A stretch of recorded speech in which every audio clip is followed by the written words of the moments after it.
ಹೇ ಶಾರದೆ ದಯ ಪಾಲಿಸು, ಈ ಬಾಳನು ಬೆಳಕಾಗಿಸು.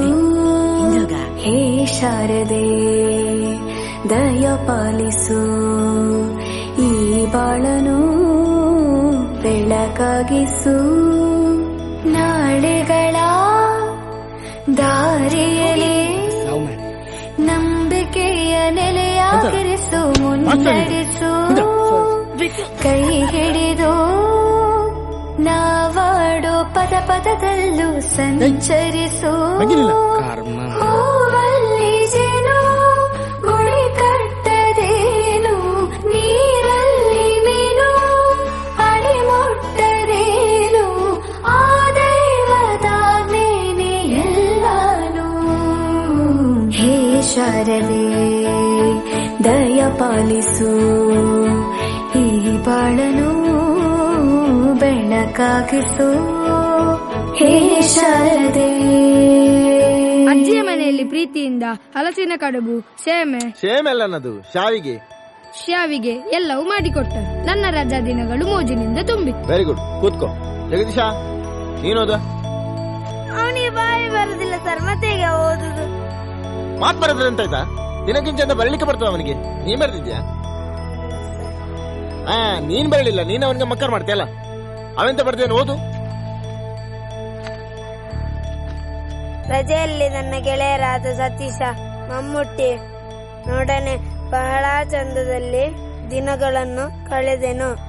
ಮತ್ತು ಗೆಳೆಯರಾದ ಪ್ರವೀಣನು ಚಿನ್ನಿದಾಂಡು ಆಟವನ್ನು ಹೇಳಿಕೊಟ್ಟನು.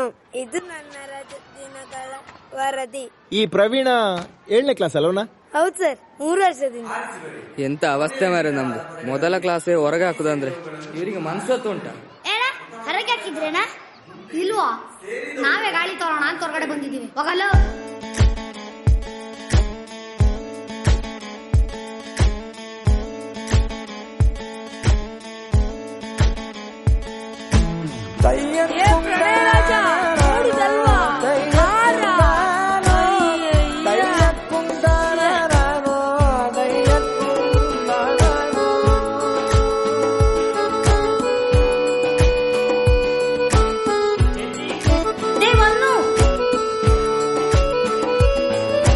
ನಾಟ್ಯ ಅನ್ನೋದು ನಾದಾಂತರಂಗ ತಾನೆ, ನಾದ ಅನ್ನೋದು ಭಾವಾಂತರಂಗನೇ. ಶಿಲೆಯಿಂದ ತಾನೇ ಕಲೆಗೆ ಮತಿ, ಕಲೆಯಿಂದ ಶಿಲೆಗೆ ಗುಂಚಾರತಿ. ಪ್ರತಿಯೊಂದರಲ್ಲೂ ಪವನಾಣತಿ, ಒಲವಿಂದ ತಾನೇ ಸುಖ ಸಮ್ಮತಿ. ಈ ಲೋಕದ ರಂಗಭೂಮಿ ತಂತಾನೆ ನಡೆಯುತ್ತೆ ಸ್ವಾಮಿ. ಪಾಲಿಗೆ ಬಂದಂತ ಪಾತ್ರನ ಎಲ್ಲರೂ ಜೀವಂತಿಸಿ. ಹೇ ಶಾರದೆ ದಯ ಪಾಲಿಸು, ಈ ಬಾಳನು ಬೆಳಕಾಗಿಸು. ಹೇ ಶಾರದೆ.